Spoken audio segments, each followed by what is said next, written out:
जाओ मम्मी आज दिवाली है दिहाड़ी दे के दियो भड़काओ पैसे वो पैसे नहीं बंदा मैं तुंदे 20 दियो हम पैसे करवाएंगे पैसे जाओ, बच्चे का जाओ। काम होता जाओ जाओ नहीं करीना नोट कट पड़वा जल्दी कर मम्मी लेनी था खड़े तू उन्हें लेने तू कुछ पड़ी जाए ओ मम्मी आज बड़े जने जिने निक्के बंदे पैसे दिंदे बड़े वाला के देंगे ले आ ये तो चलो ये अच्छी बात नहीं ये तो चलो लगदा क्या है नहीं पैसे 400 नहीं क्या हो रहा है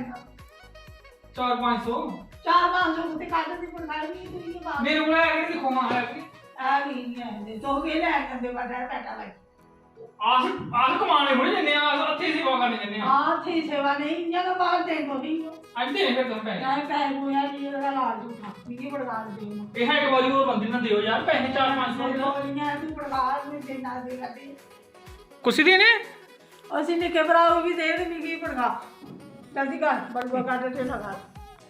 चलो भाई फिर तो नहीं देने नहीं है करना मोटा टेबल ਆਸਾਨ ਹੋੜੇ ਕਰ थोड़े लाने मजे ਮਾਲੇ ਲੈਣੇ ਥੋੜੀ ਝੂਠੇ ਹੋਣਾ ये ठीक है ਇੱਕ ਹੋਰ ਵਾਦ ਨਾਲ ना ये बस ਹਾਂ जाओ ਇਹ ਲਗਾ ਕਰ जाओ 500 रुपए है ਆਏ 500 ਰੁਪਏ ਆ ਨੂੰ 5 ਲੱਖ ਵੀ ਦੇ ਹੋਇਆ ਬਸ 30 ਲੱਖ ਪਾਈ ਆ ਬੋਝੇ बाहर तो मां के वाले बहुत नहीं आके 500 वाला नहीं देना लो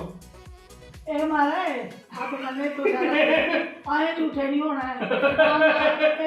ये भाभी बड़े पैसे नहीं ਇਹ ਪੌੜੀ ਦਾ ਟੀ ਪਾਟਾ ਵੀ ਕੋਈ ਦੇ ये मोमबत्ती आਉਂਦੀਆਂ 10 रुपए दी ना ਨਾ ਨਾ ਜਾਵਾ ਟੀ ਉਹ ਮਾਰ ਲੈ ਪੌੜੀ ਚੜ ਗਈ टाप के भी आਉਂਦੀ ਆ ਕਿਹੜਾ ਕਿਹੜੇ ਜਵਾਨਾ ਤੋਂ ਪਾ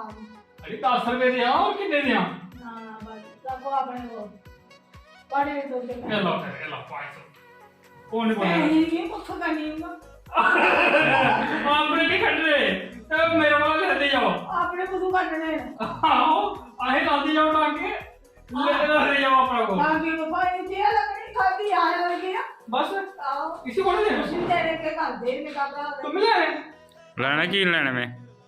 इसी 10 रुपए ਦੱਸ ਦੁਸ ਨਹੀਂ ਹੈ ਕੀ ਗੱਲ चल 20 ले यार चार जैसी मार ਨਾ हां ਰਹਿਣ ਦੇ ओ यार तैयारी है ले ले ਔਰ ਦੇ ਕਨੌੜ 20 ਰੁਪਏ ਦਾ ਕੱਖ ਨਹੀਂ ਬਣਦਾ पर मम्मी को कितने वाला देना है सी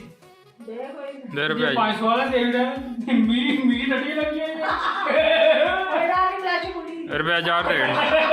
पहला भरावा 200 है 1000 ਰੁਪਏ ਦੇ यार जो रही है तार है दे तार कौन दे तार में हाथ जोड़ना दे ਨਾ ਇਹ ਵੀ ਲੈਣਾ वीडियो थोड़े दे दे ਕੋਈ ਵੀ ਨਾ ਮੁੰਦਰਾ ਇਹ 20 ਕੋਲ 200 ਜਣਿਆ ਇਹ ਮੇਰੇ ਵੀ ਕਿਥੋਂ ਮਾਂ ਖਾਈ ਨਹੀਂ ਮਾਉਨੇ ਤੋਂ ਪਾਗਲ ਪਾਗਲ ਹੈ। ਉਹ ਤਾਂ ਸਗਾਈ ਦਿਆ ਹਾਂ ਇਹ ਮਾਂ ਮੁੰਡਾ ਬੱਚੀਏ ਬਗੜਾ ਤੂੰ ਕਰਦਾ ਕਰਾ ਹਾਂ ਕਾਵੇਂ ਕੋਲ ਟਿਚੜੀਆਂ ਬਣਾਉਂਦੀਆਂ ਤੁਸੀਂ ਸਾਰੇ ਦੀ ਮੇਰੀ ਤਰਫ ਦਾ ਹੈਪੀ ਦੀਵਾਲੀ ਦੀਵਾਲੀ ਦੀ ਮਰੀ ਮਰੀਆਂ ਮੁਬਾਰਕਾਂ ਤੇ ਮੰਮੀ ਉਹਦੀ ਤਰਫਾ ਦਾ ਵੀ ਸਾਰੀ ਸਾਰੀ ਭਾਈ ਮਾਂ ਭਾਈ ਬੜੀ ਬੜੀ ਗੱਲ ਇਹ ਜਾਤੀ ਨੇ ਪੈਸੇ ਵਿੱਚ ਫਿਰਦੇ ਪੈਸੇ ਕੀ ਕਰਨੇ ਹੁਣ ਉਹ ਮੰਮੀ ਦਿਵਾਲੀ ਪਰ ਮਾਵਾਂ ਜਿਹੜੀਆਂ ਬੱਚੇ ਨੂੰ ਦਿੰਦੇ ਪੈਸੇ ਮਾਂ ਦਿੰਦੀਆਂ ਬੱਚੇ ਨੂੰ ਤੂੰ ਕੋ ਬੱਚੇ ਵੀ ਸਬਰ ਕਰ ਬੱਚੇ ਨੂੰ ਆਸ਼ੀਰਵਾਦ ਦਿੰਦੀਆਂ ਮਾਵਾਂ ਹੋ ਕੇ ਮਤਲਬ ਪੈਸੇ ਨਹੀਂ ਪੈਸੇ ਨਹੀਂ ਪੈਸੇ ਵਾਲਾ ਪੈਸੇ ਵਾਲਾ ਵਾਲਾ ਨਹੀਂ ਆਸ਼ੀਰਵਾਦ ਹੈ ਹਾਂ ਉਹ ਪਰ ਸਾਡੇ ਵਾਸਤੇ ਆਸ਼ੀਰਵਾਦ ਹੀ ਬੜਾ